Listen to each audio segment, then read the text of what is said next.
Assalamualaikum warahmatullahi wabarakatuh. Waalaikumsalam warahmatullahi wabarakatuh. Kami dari kelompok 14 izin mempresentasikan platform komputasi awan Google Earth Engine untuk aplikasi Big Data dari mata kuliah Big Data.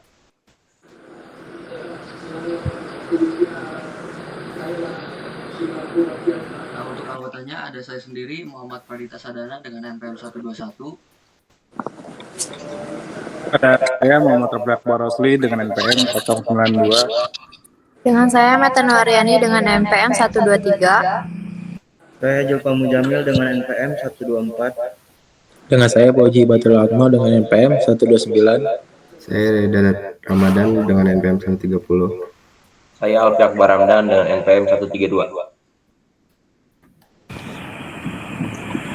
Di sini saya akan menjelaskan pendahuluan. Untuk pendahuluan, pengindaran jauh telah menghasilkan volume data yang sangat besar dari berbagai sensor selama beberapa dekade terakhir. Untuk mengatasi tantangan pemrosesan data ini, seperti kebutuhan sumber daya komputasi yang besar, representasi data, dan visualisasi, Google Earth Engine atau GEE dikembangkan.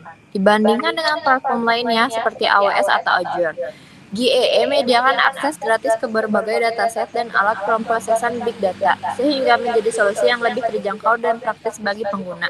Untuk selanjutnya akan dijelaskan oleh Alfi Akbar. Baik, di sini ada studi kasusnya. Yang pertama itu ada pemrosesan citra Landsat untuk memertakan deforestasi di Amazon. Hutan Amazon merupakan salah satu ekosistem yang paling penting di dunia, tetapi deforestasi terus menjadi ancaman utama. Dengan citra satelit seperti Landsat, peneliti dapat memantau perubahan lahan dari waktu ke waktu, mengidentifikasi area deforestasi, dan mengukur dampaknya terhadap lingkungan. Baik, untuk yang kedua, di sini ada pemantauan hasil panen jagung di Kenya dan Tanzania menggunakan Sentinel 1 dan Sentinel 2. Terus ada yang ketiga itu analisis perubahan tutupan hutan global menggunakan data Landsat selama lebih dari 1 dekade. Baik, saya kembali ke moderator.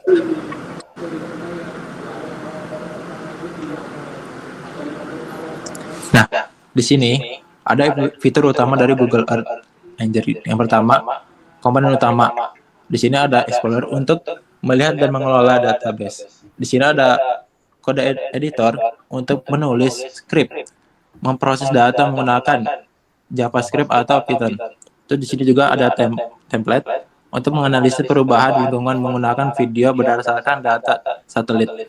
Terus di sini juga ada dataset yang didukung. Di sini ada dataset terbuka seperti Landsat, terus Sentinel, terus dan Modis yang cukup data gambar satelit, model evaluasi dan data cuaca. Di sini juga ada GEE mendukung untuk memprosesing data seperti kontraksi astronot dan penghapusan awan. Di sini juga ada fungsi dan algoritma mendukung operasi matematis, pengelolaan gambar dan algoritma pembelajaran mesin seperti KMeets, terus ada random format dan SVM. Selanjutnya, Ya, di sini ada kelebihan Google Earth Engine. Yang pertama, gratis dan berbasis cloud, yaitu layanan ini dapat diakses tanpa biaya dan berbasis cloud.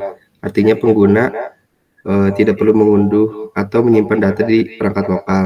Keunggulannya itu mengurangi kebutuhan infrastruktur fisik seperti server atau penyimpanan. Yang kedua ada pemrosesan cepat, yaitu layanan ini menggunakan teknologi komputasi awan yang memanfaatkan paralelisasi otomatis di server Google. Keunggulannya itu cocok untuk tugas yang memerlukan daya komputasi tinggi. Yang ketiga ada dukungan dataset besar.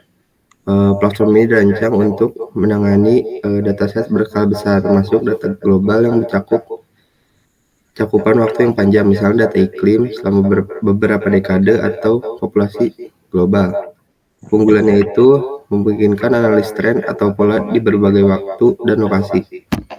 Yang terakhir ada antarmuka sederhana, yaitu platform ini menyediakan antarmuka yang user friendly sehingga pengguna dapat mengalami teknis terbatas dan menggunakan dengan mudah. Biasanya ini tersedia dokumentasi tutorial dan contoh kasus untuk membantu pengguna memulai.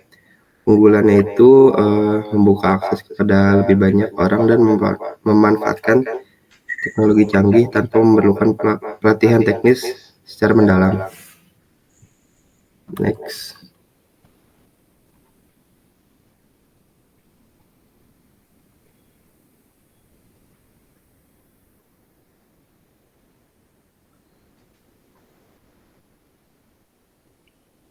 Ya, selanjutnya saya akan menjelaskan keterbatasan Google Earth Engine. Nah, di sini ada beberapa keterbatasannya, ada keterbatasan algoritma, privasi data, dan batasan data. Jadi, keterbatasan algoritma ini mendukung algoritma tertentu, sehingga algoritma kompleks harus dijalankan di luar GEE. Kemudian ada privasi data, di mana data pengguna disimpan di server Google yang mungkin tidak sesuai untuk kebutuhan tertentu. Nah, lalu di batasan data ini tidak semua data untuk penginderaan jauh tersedia di platform ini. Ya, terima kasih.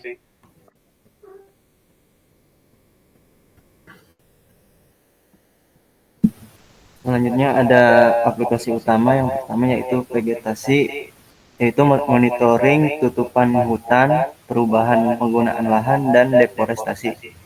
Yang kedua, agrikultur, yaitu pemetaan lahan, pertanian, dan estimasi hasil panen. Yang ketiga, ada hidrologi, yaitu pemantauan air, permukaan, banjir, dan salju. Yang keempat, ada perkotaan, yaitu analisis ekspansi kota dan pulau panas perkotaan. Yang terakhir ada bencana alam, yaitu penilaian risiko banjir, kebakaran hutan, dan tanah longsor.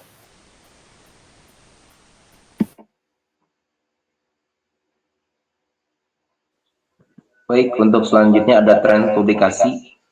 Jumlah publikasi terkait Google Earth Engine meningkat pesat dalam beberapa tahun terakhir, dengan Amerika Serikat, Tiongkok, dan Brazil menjadi negara yang paling banyak menggunakannya. Aplikasi Google Earth Engine sering dipublikasikan di jurnal dan konferensi terkemuka dalam penginderaan jauh.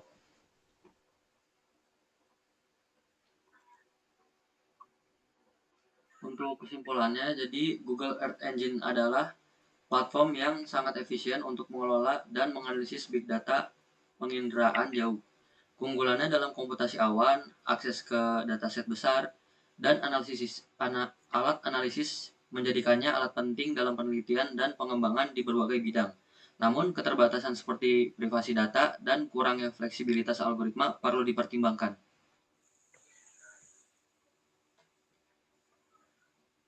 Jadi, sekian presentasi dari kelompok kami. Kurang lebihnya mohon maaf. Assalamualaikum warahmatullahi wabarakatuh.